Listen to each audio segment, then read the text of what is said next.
Hello, hello, comment tu vas? J'espère que tu vas bien. Je suis vraiment content de pouvoir te retrouver via écran interposé. Après, je crois, 5 semaines d'absence, me voici de retour. Je voudrais tout d'abord expliquer pourquoi j'étais pas là pendant ces semaines. Parce que malheureusement, j'ai eu une infection au bras suite à un coup avec un objet qui était contaminé, comme quoi notre vie est très fragile. Suite à cela, à cette contamination, j'ai dû aller aux urgences assez régulièrement pendant une semaine. Et la dernière semaine, j'étais 100% à l'hôpital, donc avec des antibiotiques vraiment costauds pour pouvoir régler ce problème d'infection. Mais voilà, après avoir sorti de l'hôpital, j'ai dû embarquer tout de suite vers les États-Unis pour la conférence générale. J'ai été plus de 15 jours, je crois, 17 jours aux États-Unis. Et me voici de retour en Espagne où je peux à nouveau enregistrer ces écoles de sabbat. Donc j'aurais dû les enregistrer avant mon départ, mais suite à mon hospitalisation, j'ai pas pu les enregistrer. Et après là-bas, il y avait tellement à faire, on a tellement travaillé que j'ai pas pu les enregistrer sur place. Mais je suis assez content parce que j'ai fait des belles, très belles rencontres. Ceux qui me regardent et qui étaient aussi à la GC, à la conférence générale. Donc j'ai pu rencontrer des gens de France, de Suisse, de Belgique, de Martinique, Guadeloupe, de Haïti, de l'Afrique, donc plusieurs pays, et surtout aussi de Tahiti. Donc c'était un moment assez chaleureux de pouvoir rencontrer des gens qui m'ont regardé comme s'ils me connaissaient depuis longtemps et que je ne connaissais pas. Donc j'ai pu faire connaissance avec plusieurs personnes. Merci à tous ceux qui sont passés dans le stand de Safelis. On a pu montrer et vendre beaucoup de nouveautés là-bas, notamment les jeux qui étaient disponibles directement là-bas. Ils ne le sont pas encore ici en Espagne, ils sont en route, mais ils sont arrivés d'abord aux États-Unis pour la JC. Et plein d'autres choses, des nouvelles Bibles, de nouveaux livres, plusieurs livres en français. Donc j'ai pu régaler certains francophones qui étaient à la recherche de nouveautés, donc c'était le cas. Donc vous étiez nombreux à venir me saluer, à me parler, donc je vous remercie beaucoup. Voilà, reprenons les choses. Nous sommes donc dans la leçon sur l'Exode, leçon numéro 5. Nous parlons cette semaine sur la Pâque. Et donc nous allons tout de suite entamer cette leçon avec la lecture du verset à mémoriser, qui est dans Exode 12, verset 26-27. Exode 12, verset 26-27.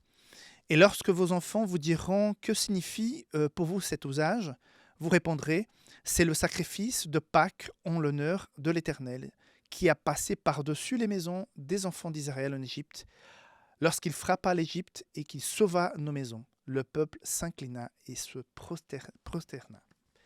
Alors, nous allons voir cette semaine une leçon dure, parce que nous avons toujours cette vision d'un Dieu qui est bon, et d'un Dieu bon, on ne peut pas témoigner, voir, constater des choses qui sont, à notre regard, mauvaises.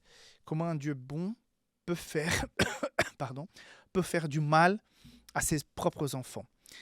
Donc, leçon réjouissante parce qu'elle fait un rappel très important concernant la première venue de Jésus et le retour de Jésus pour le salut de l'humanité.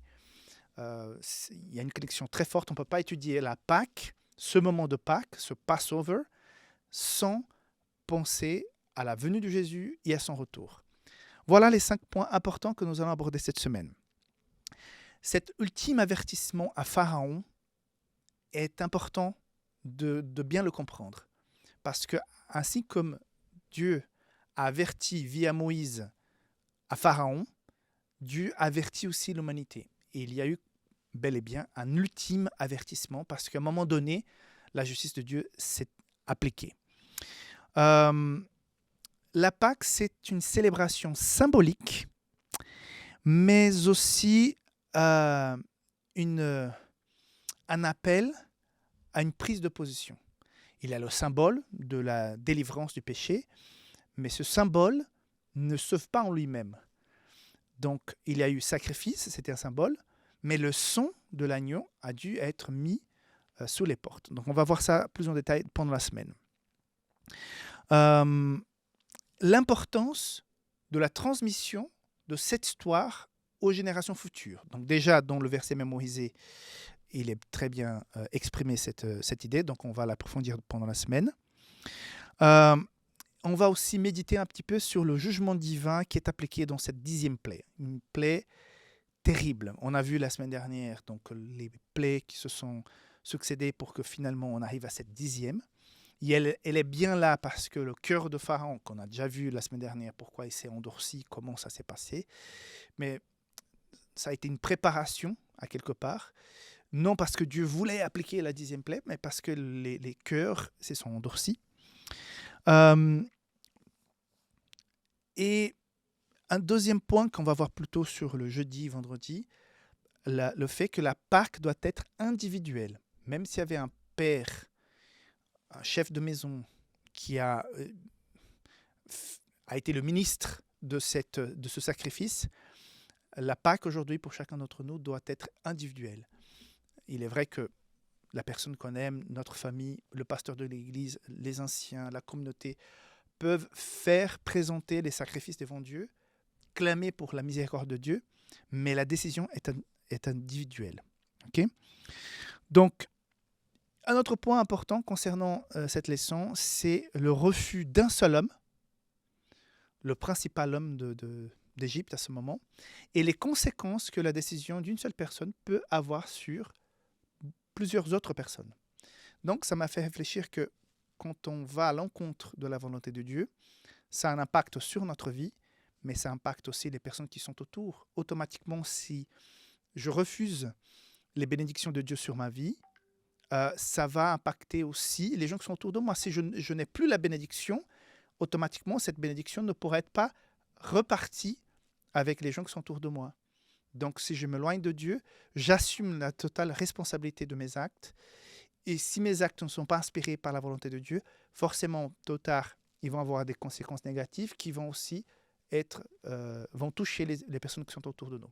Je ne veux pas me prolonger davantage puisque j'ai déjà donné des explications au départ sur cette vidéo. Donc, on va tout de suite, pour ceux qui regardent jour après jour, attaquer donc la leçon du dimanche et on se voit tout au long de la semaine pour pouvoir approfondir les sujets que j'ai pu introduire ici aujourd'hui. Dieu te garde, on se voit très vite pour la leçon du dimanche. Bye bye. Hello les amis, soyez les bienvenus, leçon du dimanche. Il est question de cette dernière plaie, la 10e plaie. Une leçon parfois mal comprise pour certains, un sujet mal compris pour certains. Le verset mémorisé, évident, c'est celui de Michée 6, 8. Et ce que l'Éternel demande de toi, c'est que tu pratiques la justice, que tu aimes la miséricorde et que tu marches humblement avec ton Dieu. Comment voir l'amour de Dieu dans l'application de cette plaie? Première chose, un point important dans cette leçon, c'est que Dieu ne fera jamais, c'est la promesse divine, Dieu ne fera jamais quoi que ce soit concernant l'application de la justice sans avoir averti avant. Dans l'occurrence, le prophète qui fait l'avertissement avant, c'est Moïse. Donc Moïse va petit à petit préparant Pharaon et les gens qui sont autour, parce que non seulement Pharaon, mais toute la nation est témoin de ce qui se passe et de l'application de toutes les plaies et des choses qui arrivent. Donc, toutes les plaies qu'on a vues la semaine dernière sont un avertissement que le Dieu de Moïse est le Dieu de la nature, est le Dieu de la création, est le Dieu véritable. Et dans cette plaie, on voit aussi l'orgueil, la gravité de l'orgueil chez l'être humain. Donc l'orgueil qui est dans le cœur de Pharaon et dans les gens qui sont autour de lui, certainement des gens aussi sont innocents dans cette histoire, sont égyptiens, sont partis du peuple, suivent leur Dieu, suivent le Pharaon, sont un peu, à mon avis, pas 100% au courant de comment les choses se passent, mais ils savent le principal, que ce Dieu de Moïse est un Dieu puissant et véritable, parce que ce qui dit Moïse arrive. Et quand Moïse parle à son Dieu, les plaies s'arrêtent. Donc, à quelque part, tout le monde est conscient de ça, mais dans le cœur de Pharaon et de ceux qui sont avec lui, il y a une dureté de cœur qui n'accepte pas le fait que le peuple puisse avoir un autre Dieu que ne soit pas Pharaon ou leur Dieu. Le verset à mémoriser qui est utilisé, pas le verset à mémoriser, mais le verset qui est utilisé pour la leçon d'aujourd'hui, parle bien que Dieu n'a pas de plaisir dans la souffrance de l'être humain. Dieu n'avait pas créé l'être humain pour qu'il puisse souffrir. Le plan original de Dieu, c'était pour la vie avec Dieu, avec les bontés, l'amour que nous pourrions jouir, avoir, recevoir, ressentir de la part de Dieu. Mais voilà, le péché est rentré. Et à quelque part, ce qui se passe en Égypte est un parallèle, comme j'ai dit dans l'introduction de Sabbat, est un parallèle avec la venue de Jésus, quand il y a la véritable Pâque, la Pâque de la libération non d'Égypte, mais du péché, et aussi l'annonce du retour de Jésus. Il y a quelque part le cœur dur qui a Pharaon en ce moment est le cœur dur que nous retrouvons partout aujourd'hui quand on parle de Dieu, quand on parle de son existence, quand on voit que ce qui est autour de nous, ce monde merveilleux qui a été créé, cette nature qui est incroyable, ne peut pas exister parce que voilà, il y a eu des explosions quelque part. Il y a un architecte derrière tout ça, mais les cœurs s'endurcissent et qui ne veulent pas écouter. Mais nous avons ces prophètes comme Moïse à l'époque. La Bible est le plus grand prophète à quelque part actuellement. C'est le livre le plus imprimé, vendu au monde chaque année. Donc la Bible est là, elle est disponible aujourd'hui de façon aussi digitale. Il y a la prédication de l'évangile de partout aujourd'hui avec l'Internet. Mais comme Pharaon, les cœurs des gens s'endurcissent. Mais à un moment donné, il y a un dernier avertissement. Il y a une dernière plaie qui va venir, qui est à quelque part ce qui se passe avec la destruction de ce monde.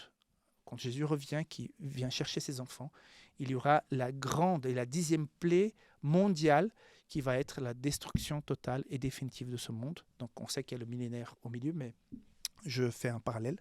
Donc ce qui se passe là en Égypte est à quelque part le visionnage en façon réduite de ce qui se passera sur la terre tout entière. Il y a aussi des clins d'œil dans cette leçon que je trouve intéressante.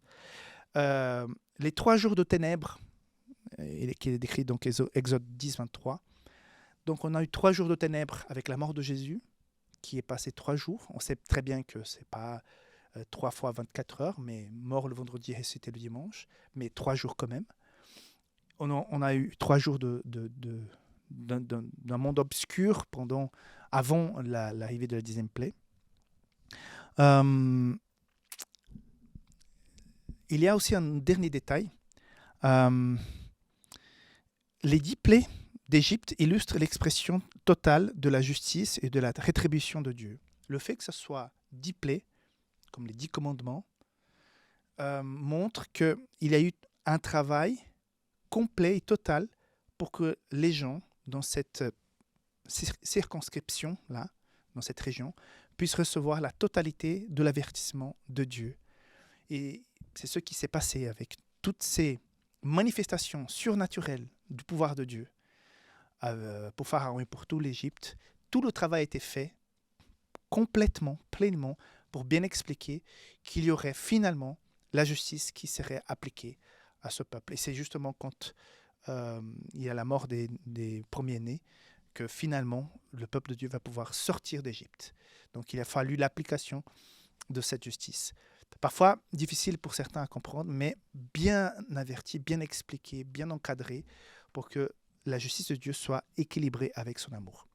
On continuera demain pour mieux comprendre encore cette 10e plaie et les conséquences de celle-ci et surtout les applications pour notre vie aujourd'hui. Mais déjà, cette application pratique pour nous, Dieu communique, Dieu nous parle, il y a un avertissement, il y aura la fin de notre existence ici. Il faut prendre une décision, il ne faut pas que le cœur s'endurcisse avec l'orgueil, il faut vraiment qu'on puisse être simple et que nous puissions nous soumettre à la volonté de Dieu, à sa présence dans notre vie pour changer la donne. Que Dieu te garde, on se voit bientôt pour la leçon de lundi. Bye bye. Salut, bienvenue. Notre leçon du lundi commence. Il est question aujourd'hui de sang, d'un sang qui sauve. Dans cette leçon, aujourd'hui, je mets en évidence Exode 12, verset 13. « Le sang vous servira de signe sur les maisons où vous serez. Je verrai le sang et je passerai par-dessus vous. Il n'y aura point de plaie qui vous détruise quand je frapperai le pays d'Égypte. » Mes amis, il y a un symbole extrêmement fort dans la leçon d'aujourd'hui concernant la Pâque, pour cette époque, pour ce moment-là. Cette Pâque qui va se poursuivre, se fêter pendant, normalement, Il y a eu des moments où ça s'est arrêté pendant certains rois méchants d'Israël. Mais cette Pâque qui devrait être vécue tous les ans, et jusqu'aujourd'hui, nous fêtons la Pâque. Et depuis ce moment jusqu'à présent, le sang est au centre de la célébration de la Pâque. Ce sang qui fait en sorte que cette plaie passe par-dessus et qui n'atteigne pas les enfants de Dieu. Donc on va aller en profondeur. Donc, il y avait donc une célébration qui a été expliquée. Voilà, vous allez sacrifier l'agneau, vous allez le préparer comme ça, la nourriture sera comme ça. Mais surtout, les symboles sont là et le sacrifice est là.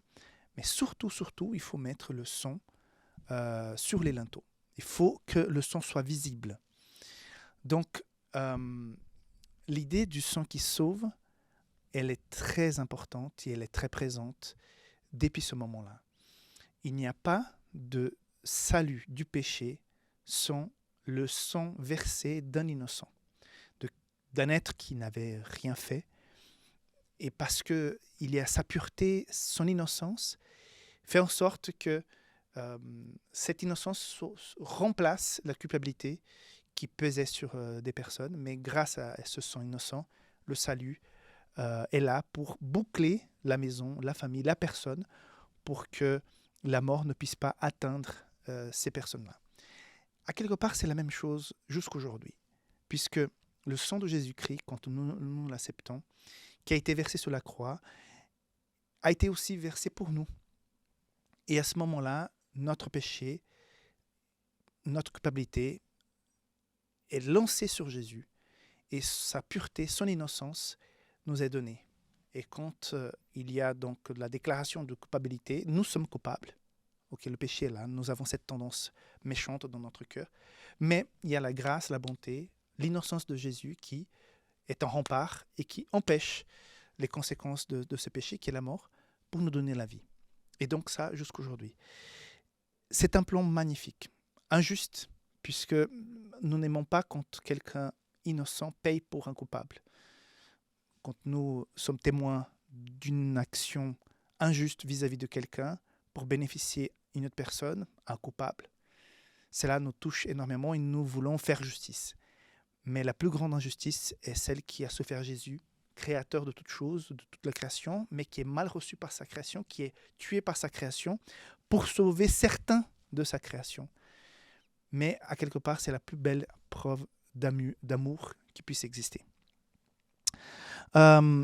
Plus important que la logistique de ce départ, quand on lit le récit biblique, on constate que plus important de comment ça allait se passer pour partir et tout, c'est le message de comment les familles devraient faire pour que la mort ne puisse pas les frapper, pour que le sang de Jésus soit sur les linteaux.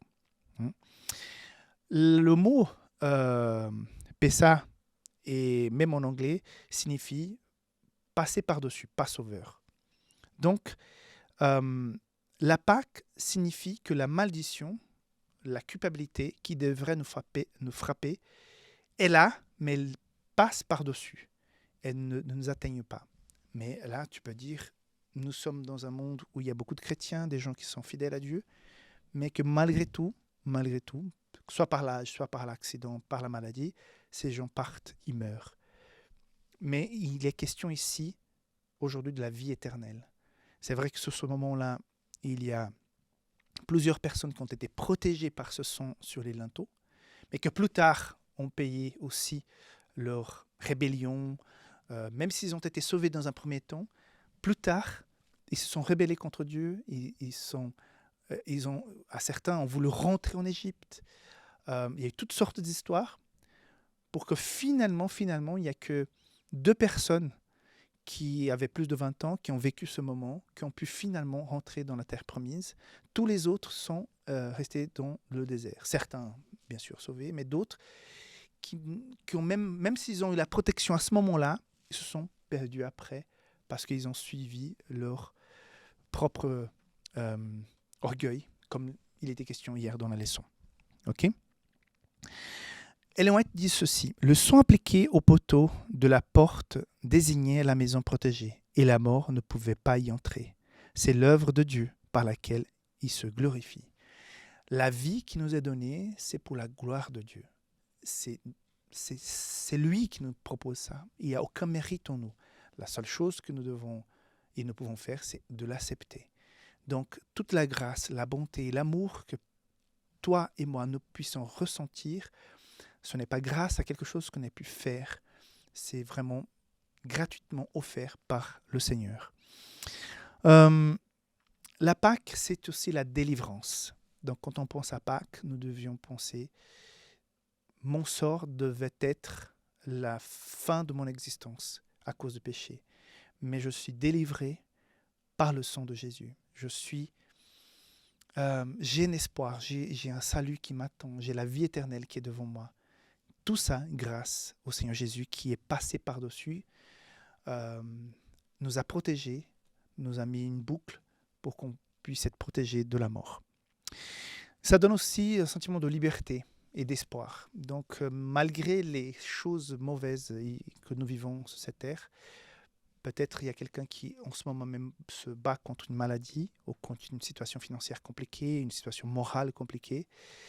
Mais quand nous avons la paix de Jésus dans notre cœur, nous avons cet espoir, cette espérance que ça fait mal, ça va être compliqué, c'est un moment dur, mais ça va aller.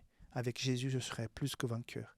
Je pense la tension qu'a vécu ces familles, cette peur, quand ils ont commencé à entendre les cris des maisons des Égyptiens qui voyaient les nouveau-nés tomber par des dizaines comme ça par terre, les familles qui criaient les enfants qui sont morts. Donc je pense que c'était un moment assez dur, assez compliqué, tendu, mais en même temps un moment où ils ont pu constater la grâce. C'est bon d'être avec le Seigneur. C'est la victoire pour l'éternité. Donner sa vie au Seigneur, c'est la plus grande victoire qu'on puisse avoir. Peut-être tu as obtenu des diplômes, tu as eu un bon travail, tu as ramassé une certaine quantité d'argent, tu as pu acheter ta maison, tu as pu voyager je ne sais pas partout. Mais la plus grande victoire que quelqu'un peut avoir dans sa vie, c'est la victoire d'avoir une vie délivrée, bénie avec le sang de l'agneau qui est mis sur notre porte pour nous protéger de la conséquence néfaste du péché qui est la mort. Donc que Dieu te bénisse, que tu puisses avoir cette certitude qu'avec Jésus nous sommes plus que vainqueurs, avec lui nous sommes protégés du péché parce que son sang nous sauve. On se voit bientôt pour la suite de la leçon de cette semaine. Bye bye. Salut mon ami, comment vas-tu? Nous voici pour le résumé de la leçon de ce mardi. J'espère que tu vas bien, que ta vie spirituelle soit en forme, que tout puisse bien se passer pour cette belle journée qui commence et que la grâce du Seigneur Jésus soit avec toi. Je voudrais aussi t'inviter à visiter safelice.com si tu es en dehors de l'Europe ou bien publicationadventiste.com si tu es en Europe pour pouvoir consulter les nouveautés que nous avons sur les sites de vente de Safelice. Il y a beaucoup de choses intéressantes. Bientôt, les jeux seront disponibles et bien d'autres livres en français que nous avons publiés. Il y a 5-6 nouveautés en français pour les livres. Donc tout ça pour toi sur nos sites. Donc tu peux déjà commencer à consulter. Et si jamais, je t'invite à faire partie de notre chaîne de distribution. Donc nous essayons de partir de la communauté et avoir une chaîne parce que c'est plus simple à envoyer et on peut avoir beaucoup plus que 1000 personnes. Donc nous avions un problème d'avoir un plafond de 1000 personnes et ça ne pouvait pas aller plus loin et des gens ne pouvaient pas rentrer dans la communauté. Avec la chaîne, on peut aller beaucoup plus loin. Donc si jamais, le lien est en bas dans la description de cette vidéo pour la chaîne. On peut avoir des gens à l'infini sur la chaîne, donc il n'y a aucun souci. Ok, passons à la leçon d'aujourd'hui. Pessa. Exode 12, verset 13. Le sang vous servira de signe sur les maisons où vous serez. Je verrai le sang et je passerai par-dessus. Il n'y aura point de plaie qui vous détruise quand je frapperai le pays d'Égypte. Quelle belle promesse. Le sang sur la porte était un symbole, comme quoi, un signe comme quoi cette maison craint le Dieu créateur, craint l'Éternel. Celui qui a envoyé les 9 plaies précédentes, on croit qu'il est le Dieu vivant.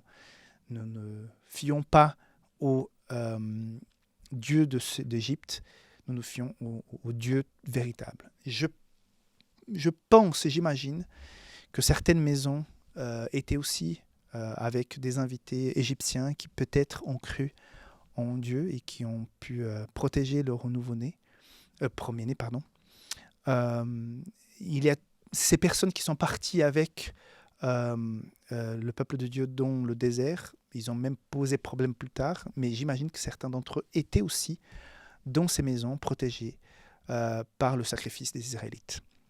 Alors, concernant ce sang sur la porte, symbolise la protection divine et la foi des Israélites en la délivrance de Dieu. Le sang, oui, c'est un symbole de la vie qui est partie d'un être, mais un être pur, juste, qui nous donne sa pureté, sa justice, pour nous donner donc la protection nécessaire contre la mort. Donc, ce symbole est appliqué jusqu'aujourd'hui avec la mort de Jésus-Christ. Donc, dans la leçon d'aujourd'hui, il est question de faire un parallèle beaucoup plus profond avec le sacrifice de Jésus et celui de la Pâque. C'est vrai que pendant longtemps, la Pâque a été fêtée comme la délivrance du peuple d'Égypte, son départ d'Égypte, mais en fait, la Pâque chrétienne aujourd'hui, c'est la fête de la mort de Jésus qui s'est passée à ce moment de la Pâque. Donc, ce Jésus qui meurt le vendredi, qui ressuscite le dimanche, et qui nous donne donc cette espérance dans la vie éternelle qu'il a promise pendant sa prédication ici sur terre. Il y avait aussi le pain sans levain qui faisait partie de cette cérémonie. Il n'y avait pas seulement le sang qui devait être mis sur la porte, mais ces éléments qui ne contenaient pas de levain, parce que le levain était le symbole du péché. Donc, à quelque part, cette cérémonie devait être le symbole de la purification. Il y a peut-être des choses chez nous qui doivent être expulsées, enlevées. C'est vrai qu'aujourd'hui, nous sommes dans un monde qui prêche beaucoup la tolérance, la patience, l'amour, et qu'il faut respecter tout le monde. Bien sûr, on est tous d'accord qu'il faut respecter, mais dans ce respect à tout le monde, on va respecter des pratiques, des choses qui détruisent, qui sont malsaines. À ce moment-là, le symbole de cette cérémonie, c'était d'enlever toute chose qui représentait le péché, donc le levain, pour qu'on puisse manger, pour qu'on puisse comprendre qu'on va partir, on va manger, on va boire des choses amères, pour dire qu'on n'a pas eu le temps de travailler ces choses-là, parce qu'on est sur le départ, et que le levain, symbole de péché, ne fait pas partie de notre foyer. Peut-être, mais j'ai déjà, en tant que pasteur, donné ce conseil à certaines personnes, il y a peut-être certaines choses qui doivent être enlevées de chez nous. Et peut-être, avec cet appareil ici aujourd'hui, qui est la source de beaucoup de belles choses, de facilité de vie, ça rend la vie tellement plus pratique, mais en même temps que cet appareil rend la vie pratique, c'est aussi la porte d'entrée de beaucoup de choses qui peuvent détruire notre vie morale et spirituelle. Donc, très attention avec l'utilisation de cet appareil. Donc, peut-être il faut le purifier aussi, il faut enlever certaines choses, certaines applications, mettre des alertes pour qu'on puisse pas être trop de temps dessus, mais mettre aussi des filtres pour qu'on puisse pas voir certaines choses. Je sais pas, mais à quelque part, chacun doit réfléchir. Oui, je veux le sang de Jésus, je le mets sur ma porte, je déclare que Jésus est mon sauveur, je me suis fait baptiser, je participe à la Sainte Seine, je vais à l'église, mais peut-être il y a toujours de levain dans la maison et je dois enlever ce levain pour que la bénédiction soit pleine. Elle nous rappelle non seulement la libération de l'esclavage en Égypte, mais aussi de notre délivrance spirituelle.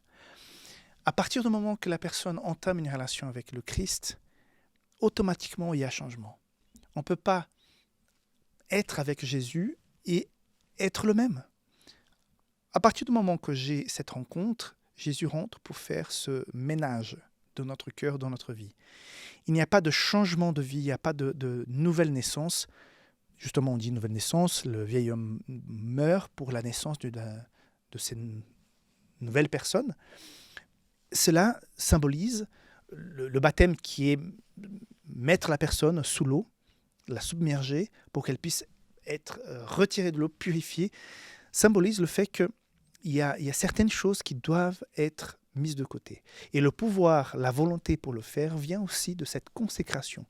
Donc à partir du moment que le Christ rentre dans la vie du chrétien, il y a une réforme. Donc il y a ces sentiments, cette paix qui nous envahit, cette joie. Mais en même temps, il y a aussi la réforme des décisions fermes et pratiques. Donc ça, Non, je ne pratique plus ça, je ne vais plus là, je ne partage plus ces valeurs avec ces personnes, je ne fais pas ce genre de choses que je faisais avant parce que c'est incompatible avec ce Jésus qui m'a sauvé. Et par sa grâce, sa présence dans ma vie change.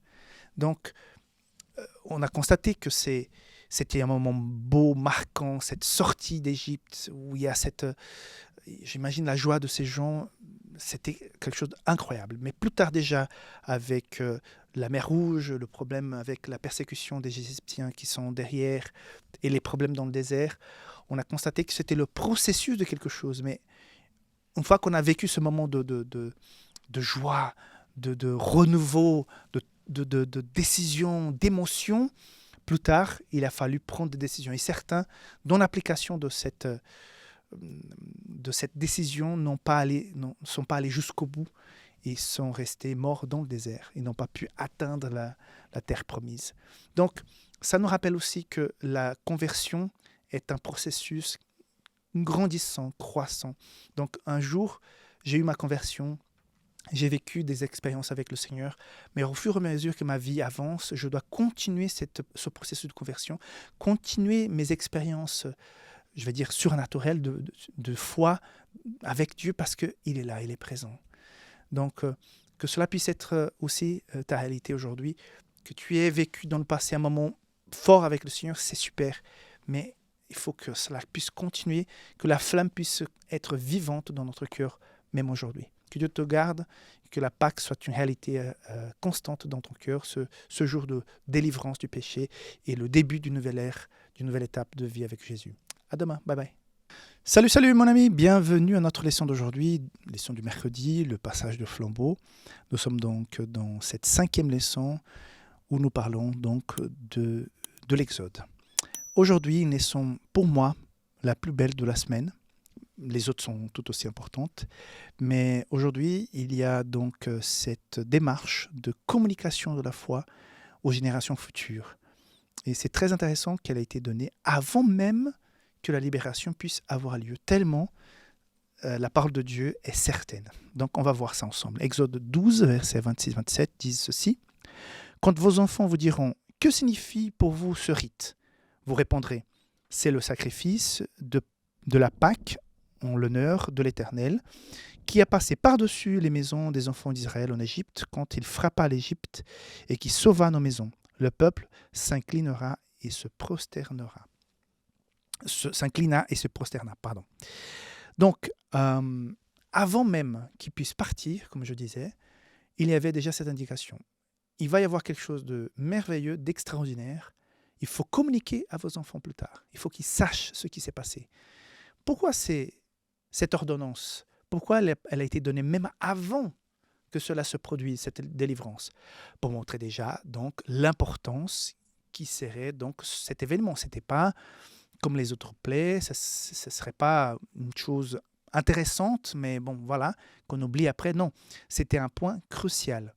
Le peuple devait raconter aux générations futures, avec véhémence, avec détail, en s'impliquant dans l'histoire, exactement ce qui s'est passé à ce jour-là. À quelque part, c'était la prédication de l'Évangile. Il n'y avait pas encore les évangiles, il n'y avait pas encore Jésus, mais les choses telles comme elles se sont produites en Égypte, c'était l'Évangile pur et dur.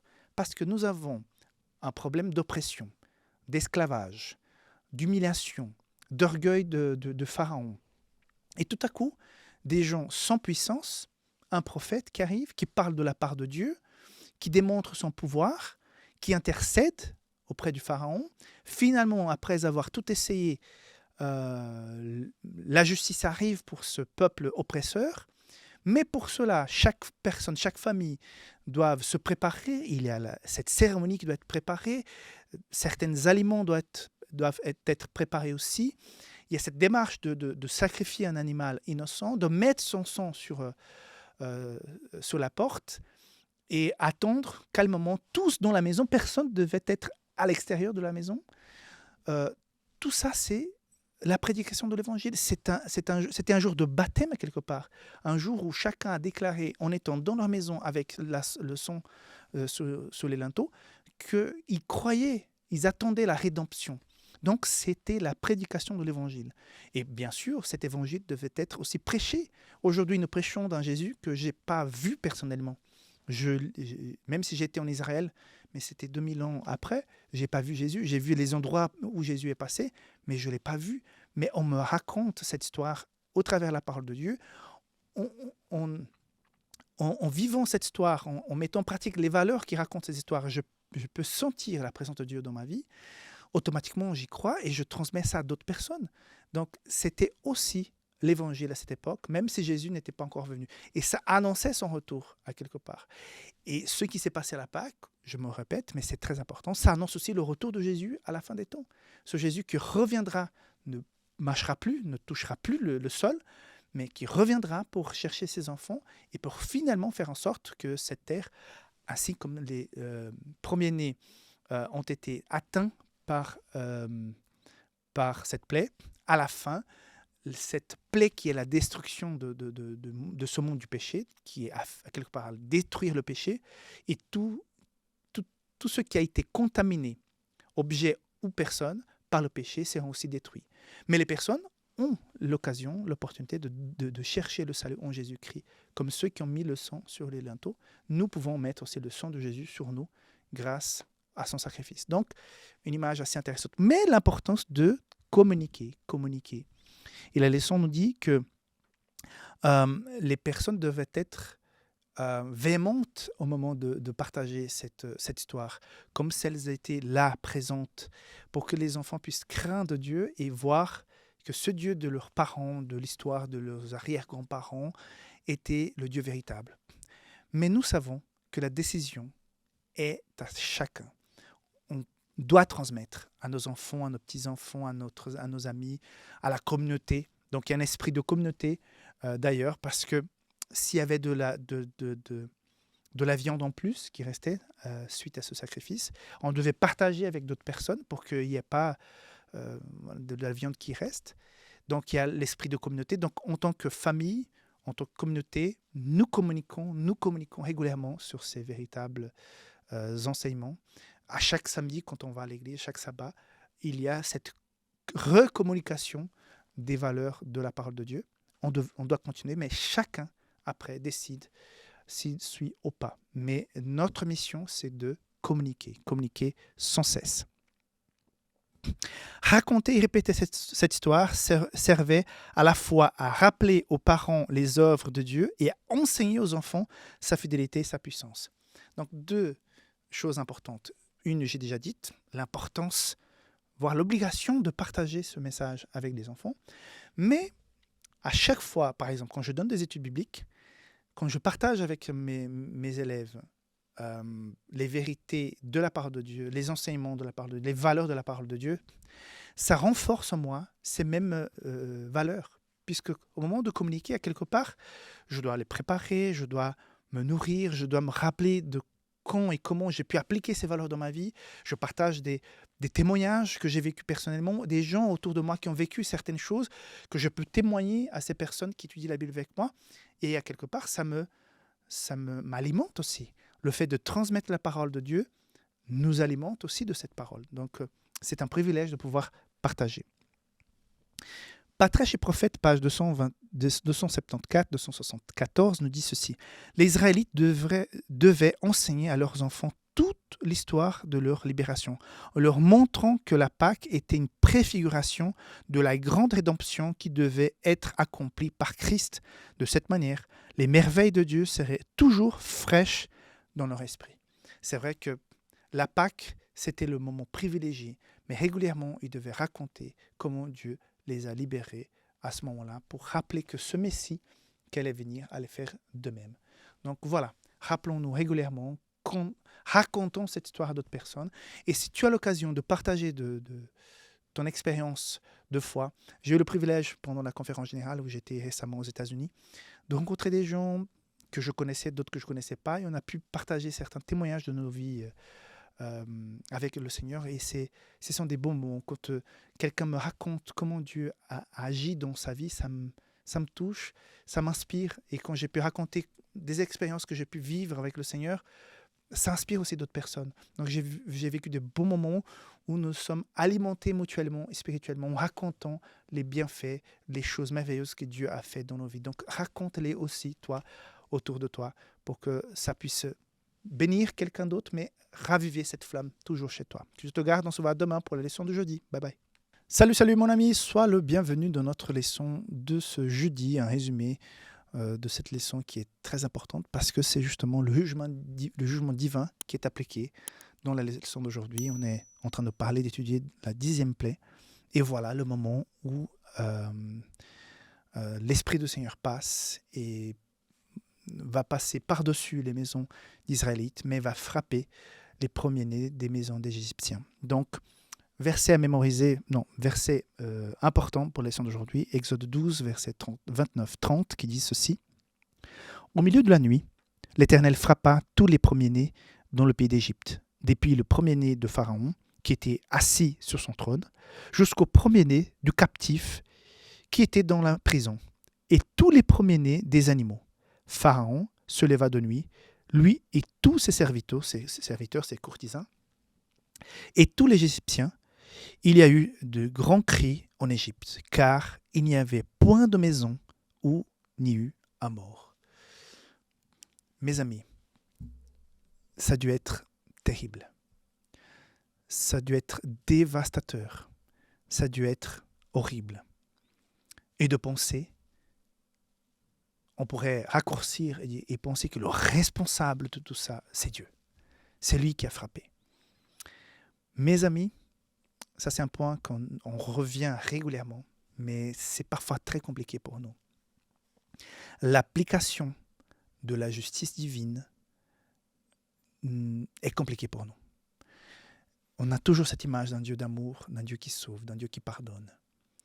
Mais parfois on a de la peine à voir ce Dieu qui applique la justice. Ce Dieu qui a tant aimé, qui a tant appelé, qui a tant invité, qui a tant donné des preuves de son existence et qui a insisté. Mais le jour où chacun est face à ses responsabilités, à ses choix, et que le péché ne peut pas continuer, ne peut pas poursuivre. Je ne veux pas être au ciel avec le péché, j'ai déjà dit ça à plusieurs reprises. Le péché doit s'arrêter ici sur cette terre, doit être détruit. À ce moment-là, nous avons une anticipation de comment ça va se passer au moment où le péché sera détruit complètement de cette terre. De la même manière qu'on a vu ça avec l'histoire de Job, de Lot, le neveu d'Abraham. À un moment donné, le feu s'abat sur le péché. Et si le pécheur est attaché au péché, le feu s'abat sur lui. Ici, nous avons plusieurs dieux qui se sentaient plus forts. Plusieurs personnes, dirigeants de haut niveau jusqu'au plus simple, même des animaux, qui vont sentir la justice de Dieu qui s'abat contre le péché. C'est surtout l'orgueil qui est le responsable de cette rébellion, de cet éloignement, malgré les multiples tentatives de Dieu de rappeler, d'inviter. Et c'est la même chose aujourd'hui. Donc, premier point important. La leçon souligne, et j'ai bien noté, que nos actions ont des conséquences que nous affectent pas seulement nous-mêmes, mais aussi d'autres, y compris des innocents, révélant la nature destructrice du péché. Donc, il y a parfois des personnes alcoolisées qui prennent une voiture avec des enfants, d'autres personnes qui ne sont pas alcoolisées, mais qui sont là parce que c'est quelqu'un de la famille, un ami, et qui vont tous payer parce que le conducteur a été ivre ou imprudent et des innocents meurent comme ça. C'est un petit peu la même chose à ce moment-là. Des gens innocents vont s'y payer, mais c'est dans le lot du péché, c'est cette relation, cette non-acceptation du salut en Jésus-Christ qui va amener ces personnes à subir les conséquences de leurs propres décisions. Et ça va affecter aussi les autres. Par contre, et ça c'est Rickson, c'est la théologie à Rickson, je peux imaginer, et ça c'est 100% moi, je n'ai pas lu à nulle part, mais je peux imaginer, disons, qu'il y avait des premiers-nés qui ont été touchés, qui ont été interpellés par ce qui s'est passé, quand il voyait la puissance de Dieu de Moïse qui venait, qui parlait. Mais qui ne pouvait pas laisser la famille. Ils étaient à quelque part prohibés, interdits de quitter la maison pour aller se joindre à une maison. On sait que plusieurs Égyptiens ont pu aller dans les maisons des Israélites, mais peut-être certains premiers-nés ne pouvaient pas parce que comme il y avait cette annonce de ce qui allait se passer, donc les familles étaient ensemble, ils étaient là, mais peut-être dans leur cœur, ils croyaient à ce Dieu. Mais comme l'objet de cette plaie était les premiers-nés, même ceux qui, à quelque part, croyaient dans ce Dieu-là, ont subi les conséquences. Par contre, cette mort-là n'était pas la mort éternelle. Parce que nous aussi, même si nous croyons beaucoup en Dieu, si on n'est pas là lors du retour de Jésus, nous allons nous reposer, nous allons vivre la mort, celle passagère que chaque être humain, tôt ou tard, affrontera. Mais le plus important, c'est la vie éternelle. C'est quand Jésus va appeler notre nom. Peut-être, des premiers-nés égyptiens à cette époque qui ont vu tout le pouvoir à travers les autres plaies que Moïse a présentées, qui ont vu le retrait de cela quand Pharaon parlait à Moïse, peut-être, on ne sait pas, parce que Dieu ne laissera aucun innocent au milieu de la destruction définitive du péché. La personne qui est au fond de son cœur a appelé, a dit Seigneur, à quelque part, je ne te connais pas, mais j'y crois. On a l'exemple de Jésus sur la croix. Ce larron qui est là, qui n'a rien fait de bon avant. S'il était là, c'est parce que peut-être il a participé au meurtre de quelqu'un, il a volé, il a tué, et maintenant il va payer de sa vie. Qu'est-ce qu'il a fait après son dialogue avec Jésus? Rien, il était sur la croix cloué, il est mort tout de suite, quelques temps après. Mais Jésus a dit, tu seras avec moi au paradis. Quand je reviendrai, je vais t'appeler. Hein? Ton nom est inscrit au livre de la vie. Donc, même si à ce moment-là, il y a eu des innocents qui sont passés aussi à la trappe, ça ne veut pas dire que leur nom n'est pas inscrit sur le livre de la vie. Donc, ça, c'est une réflexion personnelle. Je suis convaincu que notre Dieu ne laissera jamais une personne sincère derrière. Oubliez, Jésus viendra. Et peu importe le niveau de connaissance que la personne a eu, le niveau d'expérience avec Dieu, le plus important, c'est qu'au fond de son cœur, même si personne n'a remarqué, qu'au fond de son cœur, il a dit, Dieu existe. Le véritable Dieu, c'est le Dieu créateur, le Dieu des Israélites. Voilà. Voilà comment je vois la grâce et la miséricorde de Dieu, qui ne pardonne pas le pécheur, ne pardonne pas l'orgueilleux, mais qui voit la sincérité, la repentance et l'appel qui fait celui qui, au fond de lui, même s'il n'a pas pu exprimer une seule phrase, qui dit « j'y crois ». Aujourd'hui, nous avons plusieurs personnes dans des pays où le christianisme ne peut pas rentrer, où le christianisme est interdit, des gens qui ont des rêves, qui font des rencontres avec le Christ, dont des rêves, mais plusieurs personnes. On voit ça régulièrement. Il y a des gens qui vivent une conversion, mais qui ne peuvent pas quitter leur maison, ni leur famille, ni leur culture. Mais au fond de leur cœur, ils ont accepté Jésus. Mais s'ils ouvrent la bouche, ils sont tout de suite morts. On peut dire, mais quel manque de foi. Chaque expérience, chaque personne, c'est une expérience particulière. Je ne peux pas juger depuis ma vision occidentale, avec tout le confort et toute la protection que j'ai, juger quelqu'un qui est dans une autre culture, dans un autre pays, il ouvre la bouche, il parle de Jésus, il sera tué le jour même. Mais je sais qu'il y a plusieurs personnes qui ont connu le Christ, qui l'ont accepté, qui vont peut-être même participer de certaines cérémonies religieuses, mais qui au fond de leur cœur sont en train de prier Jésus. On ne saura jamais. Mais au jour où Jésus reviendra, là on saura. Donc voilà ma réflexion sur la leçon d'aujourd'hui. Il y a une pensée d'Ellen White et d'autres choses que je voudrais partager, mais voilà, la vidéo est déjà assez longue, mais Jésus aime l'être humain et il est prêt à sauver toute âme sincère qui demande son pardon, qui demande son salut. Voilà ce que je retiens. Et ce même salut est offert à toi et à moi, que nous puissions aussi prendre notre décision. Que Dieu te garde et on se voit demain pour la conclusion de cette semaine. Bye bye. Salut mon ami, sois le bienvenu à notre leçon de conclusion, réflexion avancée du vendredi. J'ai choisi donc 1 Corinthiens chapitre 5 verset 7 comme le verset pour aujourd'hui. Dit ceci: Faites disparaître le vieux levain afin que vous soyez une pâte nouvelle, puisque vous êtes sans levain, car Christ, notre Pâque, a été immolé. Donc voilà, Paul qui fait ce parallèle avec la Pâque, le levain qui est le symbole du péché, mais sans ce levain, nous sommes une pâte nouvelle. Donc, une invitation de la part de Paul pour qu'on puisse mettre ce Christ au centre et qu'on puisse enlever le levain qui est le péché. Un point important que je voudrais souligner aujourd'hui, c'est que si les Juifs, cette communauté, ce peuple, 4000 ans après, est en train de vivre encore cette sortie d'Égypte, cette fête qui rappelle leur libération de l'esclavage chez les Égyptiens, à quelque part, ça corrobore la véracité de la Bible, du récit. Donc, si un peuple vit ça sans interruption depuis si longtemps, cette histoire est véridique. Je peux faire croire dans cette histoire, mais dans l'ensemble de la Bible qui porte cette histoire et bien d'autres. Donc, si le récit de la Pâque est véritable, le récit des autres rois qui sont venus plus tard le sont aussi. Donc, de voir que jusqu'aujourd'hui, on fête la Pâque, et en plus, avec la venue du Christ, on fête maintenant la Pâque chrétienne, 2000 ans après, où Jésus a dit, je vis cette Pâque avec vous aujourd'hui, mais je ne reprendrai plus ces symboles jusqu'au jour où nous serons ensemble pour cette grande fête à votre arrivée au ciel, quand vous serez mes enfants avec moi pour toujours, pour l'éternité.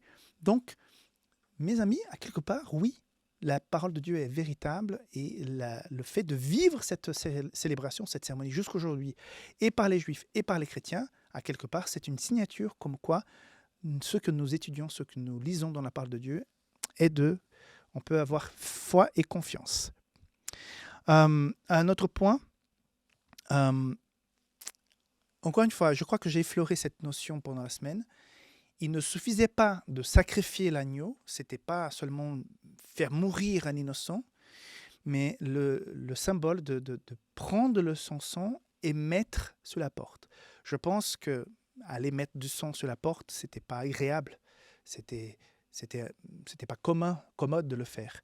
Mais c'était une déclaration très importante, puisque si c'est Dieu qui l'a dit, vous faites comme ça, pourquoi on va inventer? On va pas mettre sur la fenêtre ou sur la porte de derrière ou sur un meuble à l'intérieur de la maison. De la même manière que Dieu nous invite à vivre certaines cérémonies aujourd'hui, comme la Sainte Seine, lavement de pieds, le mariage, le fait de se présenter pour l'adoration à l'église, si Dieu nous a demandé de vivre les choses telles quelles, je ne vais pas inventer mon église tout seul, je ne vais pas inventer mon propre mariage, je ne vais pas inventer mon propre baptême, je vais vivre ces cérémonies telles comme Dieu les a établies. Si Jésus s'est fait baptiser lui-même, par immersion dans l'eau, je pense qu'on n'a pas inventé un autre baptême qui soit différent de celui-là. Donc, quelque part, une invitation à suivre tels quels les préceptes et même les cérémonies que Dieu nous a laissées pour notre bien, parce que ce sont des rappels. Nous sommes des oublieurs professionnels, des oublieurs, mais chroniques. Et nous avons besoin de ces rappels. C'est pour ça qu'on va à l'église, c'est pour ça que le sabbat est le jour de Seigneur à chaque semaine. Cette rencontre, cet anniversaire de création qui se répète à chaque semaine, nous sommes des oublieurs professionnels. Nous avons besoin de ces moments avec le Christ. Et nous avons besoin de cette Pâque qui rappelle le sacrifice de Jésus. Nous avons besoin de ces cérémonies de baptême, de déclaration publique que je me donne au Seigneur, que je vis quelque chose avec lui, que je le dis ouvertement. Voilà. La beauté des symboles que Dieu nous a laissés. Je donne un exemple. Si tu vois un stop sur la route qui dit, voilà, il faut s'arrêter ici. Si tu dis, je ne suis pas les règles de cette société, je fais mes propres règles, et tu vois un stop, au lieu d'arrêter, tu accélères. À un moment donné, tu vas te faire tuer. C'est un symbole, mais c'est un symbole qui sauve.